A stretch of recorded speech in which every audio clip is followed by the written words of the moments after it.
Hi everyone and welcome back to my channel. My name is Ellie if we haven't met yet, and I am making home-cooked budget meals in the hope to inspire you for you to get creative with your meals as well. For the first part of this week, I used ingredients that I had in my pantry, fridge and freezer. There wasn't much. If you want to see that video, I can link it here. But I do still have quite a lot left, and I'm continuing to use whatever I still have in my kitchen. And with that, for this week, I'm gonna make 3 different recipes that you can have for either lunch or dinner. And the fourth one will be a dessert that I'm gonna make from an ice cream that I made like 3 months ago, and I didn't eat it because it was too sweet. So let's start with our first meal.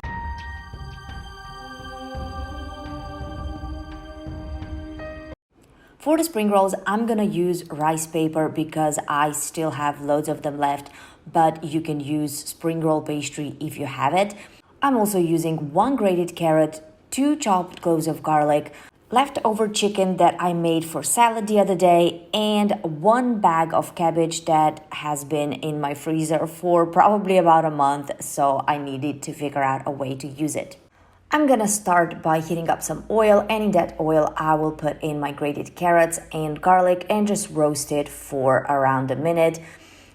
And after that, I'm gonna add in my frozen cabbage. This cabbage has already been shredded, so I'm gonna put it straight in, but just make sure that your cabbage is sliced in thin pieces. The cooking process shouldn't take long. It will only last about 5 minutes. You just want to get the moisture out of the cabbage and roast it slightly.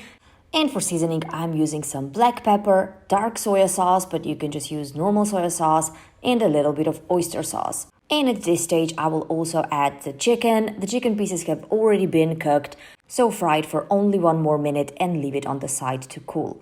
And as for the rolls, you will want to dip the rice paper in water for around 20 seconds until it gets completely soft. Put in the middle of it 1 tablespoon of your filling. Tap it down gently and fold the paper from all sides, and put that roll into another softened sheet of rice paper and fold it 1 more time just to be on the safe side, so we can make sure they don't fall apart during frying.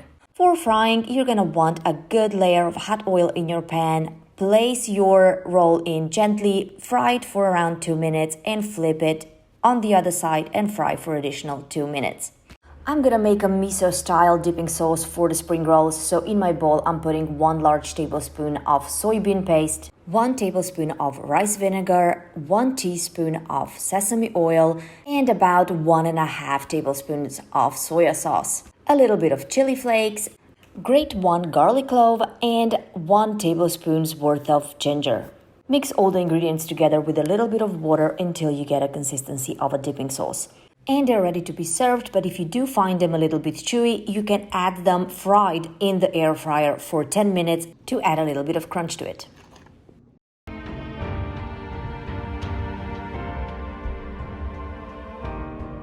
For this quick and cheap recipe, I chopped half an onion and I put it in a hot pan with a little bit of salt. When it starts cooking, cover it with a lid and cook on medium heat for around 5 minutes or until golden brown. For 1 serving, you will need 1 bag of quick ramen noodles.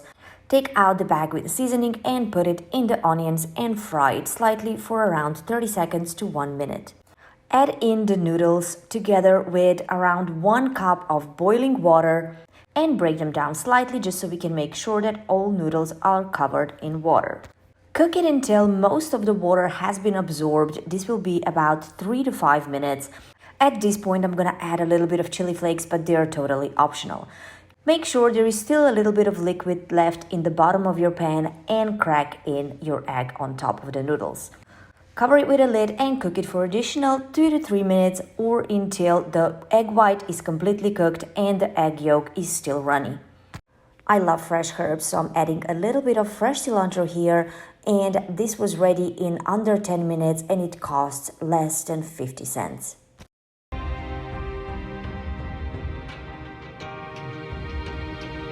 As a meat substitute, I'm using a can of jackfruit here, and I'm putting it in my slow cooker together with the liquid, some salt, paprika, oregano and chili, a large pinch of onion powder, and quite a bit of granulated garlic, a little bit of ground coriander, black pepper, and around 3 tablespoons of sweet barbecue sauce, but you could also add a little bit of sugar.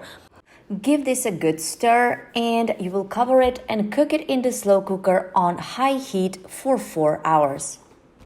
After 4 hours, it should be nice and tender and falling apart, but let's make some caramelized onions to go with it. I have 1 onion here that I chopped in half moon shapes and put it in hot oil with a little bit of salt. And I'll just let them melt down slowly for around 10 minutes. And in the meantime, we will take our jackfruit out of the slow cooker and leave that liquid to dip our tortillas in. Shred the jackfruit with the help of 2 forks until you get a nice plate of vegetarian pulled meat. After 10 minutes, the onions will look nice, golden and crunchy, so you can add in 1 tablespoon of chopped garlic. Fry the garlic for around a minute and add 1 teaspoon of sugar or less if you don't want them sweet, together with 1 tablespoon of balsamic vinegar. Fry it all together for another minute just until the sugar breaks down and caramelizes our onions.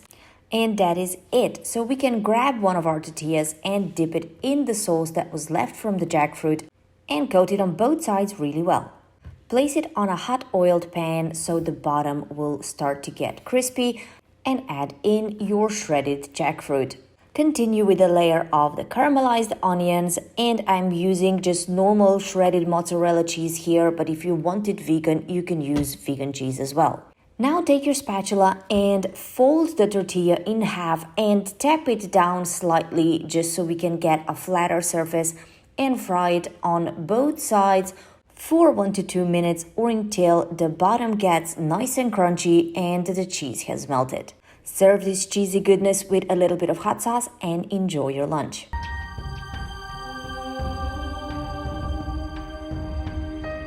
For the ice cream bread, I'm using homemade peanut butter ice cream that I made too sweet, so I'm making a type of ice cream bread with it. I have a cup of flour here that I'm adding 1 teaspoon of baking powder to, and I'm sieving it just to add some fluffiness to the cake.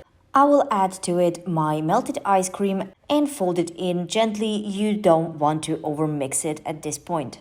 I sprayed some oil in the baking sheet and I will put my ice cream and flour mixture in it. I found some chopped nuts in my cupboard too that I'm putting on top just to add a little bit of crunchiness, but chocolate chips would work really great too.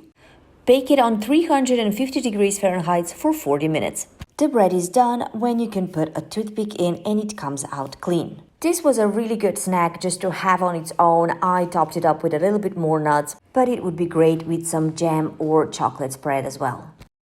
If you've made it this far in the video, I want to thank you so much for putting your time in and watching my content. If you like this content, please don't forget to subscribe so we'll get to see each other again next time. Bye!